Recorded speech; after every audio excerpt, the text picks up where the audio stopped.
Hey guys, it's Lindsay from the blog Repurpose and Upcycle, and today I am talking about how I'm painting my kitchen tile backsplash with Homax Tile. And I've shared a spray paint product and the regular paint product. Here's the current state of my kitchen. These are peel and stick 3D tiles that I'm trying to match with the gray tiles. I've never loved the gray tiles with the gray grout. I've always wanted it to be white. So my thought is if I paint them all white, they'll look uniform and more similar. I have chosen to use the Homax Tile kit to spray paint these tiles and hopefully give them a glossy white finish. Now this tile kit comes with all the things you need to prepare the tile before you spray paint, which is great. I'll show you that in a second. One of the reasons why I chose this kit is because it specifically said it's for glazed tile. Now if you open the box, you're going to find 2 spray paint cans of the product, and then you're going to find the products that you need to clean the tile with before you ever think about spray painting them. So it comes with gloves, it comes with the steel wool pads, and it also comes with a cleaning product that you need to use to clean the surface with. One thing I want to discuss before I start, if you look on the reviews, they do say it might not be a good idea to use this in a kitchen. And the reason why is because it's not meant for direct heat, like if there's a flame involved. Now, if this was a gas stove, I probably would steer clear of this product, but it's an electric stove. Very rarely do we have direct heat on the tiles. They're a good distance away from any pot or pan. And I've got a really good vent fan that vents outside, so I felt like this product would work okay for that. Now I'm going to be honest, this product was not my first choice to use. One of the first few products I had thought about using on this tile, honestly, I couldn't find because of all the shortages. It just wasn't available. But I thought this product would work well. It's made for glazed tile, and I'm looking for a high gloss white finish that's durable. And this seemed to get the reviews for that. So I decided to give this product a try. All right, guys, now is the first step into using the Homax Tile. The first thing I'm going to do is clean it really well. I've actually already cleaned the first step. So this packet comes with a cleaner that you mix with a gallon of water. And since I'm just doing tile, I'm not doing a huge tub, I've mixed some of that in here. Okay, and then I used one of the steel wool applicators, and I've already scrubbed the tile down with that. So it says to do this twice. I'm gonna do it again, and then after I do it again, it says to use alcohol and a lint-free cloth to wipe it down one last time before you go ahead and start your spray painting. And by the way, guys, I did leave these on to clean just to be safe. I didn't want the steel wool around the electrical, so I left them on to clean. And I might even leave them on to spray. I'm not real sure, but just electrical mixed with spray paint just scares me. So I might just tape those off. All right, guys, I'm ready. I have shaked this for 2 minutes. You can see I've thoroughly cleaned. I have thoroughly taped. I have my N95 mask. I have my gloves. I'm also gonna have a fan blowing with an open window. I'm also gonna use this for overspray. I'm gonna show you how I'm gonna do this.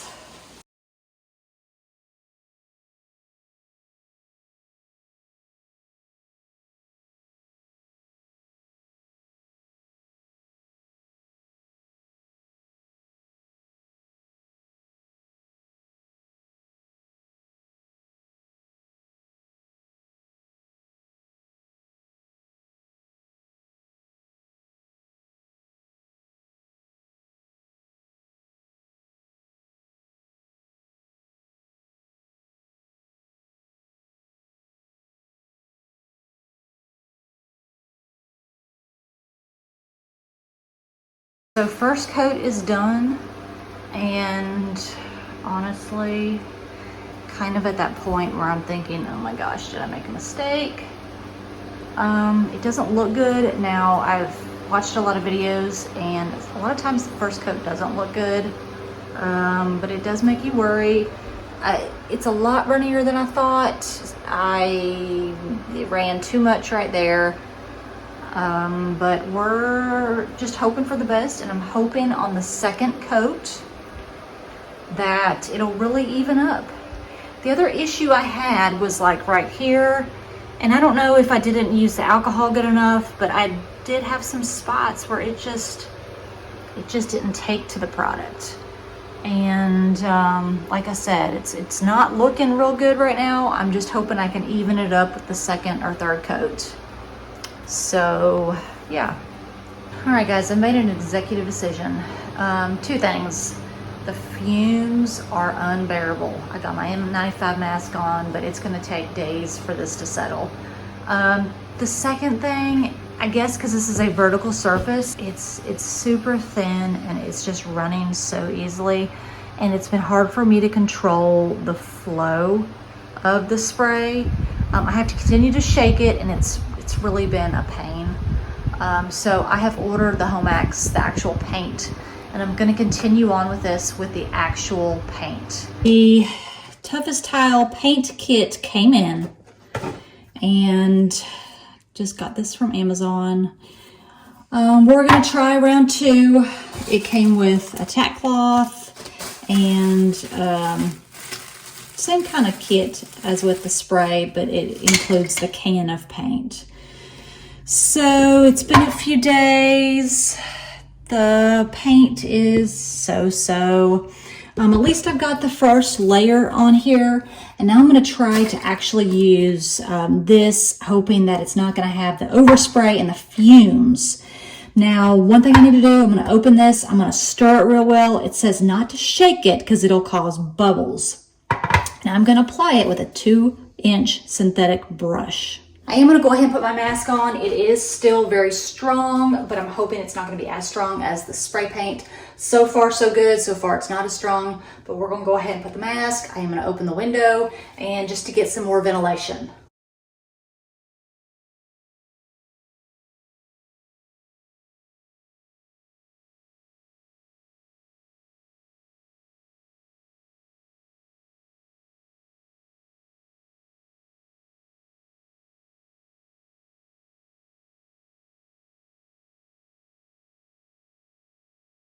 All right, guys, this would be the second coat. The second coat is done.